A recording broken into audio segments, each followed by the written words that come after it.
طبعا قعدنا فتره نقاهه في المستشفى.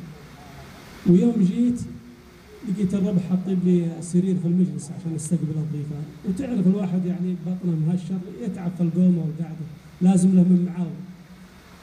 ولدي احمد الله يرحمه كان دائما يجلس بين الشقتين، بين شقتي وشقه الوالد، ويدندن بقصايد وطرق يعني. فسمعته كذا عجبني طلب، وتعرف لي فتره في المستشفى ما غنيت، قلت اقول لك تعال يا احمد. قال قلت معي قصيده بترد عليها. قال هات. قلت يا الله وانا عبدك ارجى المساعد والعيون، يعني المعاون. يا الله وانا عبدك ارجى المساعد والعيون، عبدك اللي ما قصر في الدعاء وانا مريض، يكثر التسبيح ساعات يشاهد من كلايه، والصلاه الداسن انا سوى واجيبها.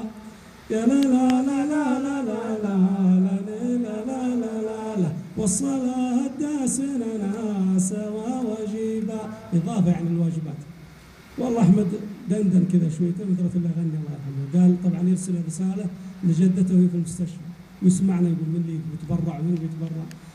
قال جدتي يا مهجة القلب يا نور العيون، من نهار اللي وصلك المرض وانا مريض، لو طلبتنا تبرع بكليه من كلايه، لنزع الثنتين لاجلك سوا واجيبها.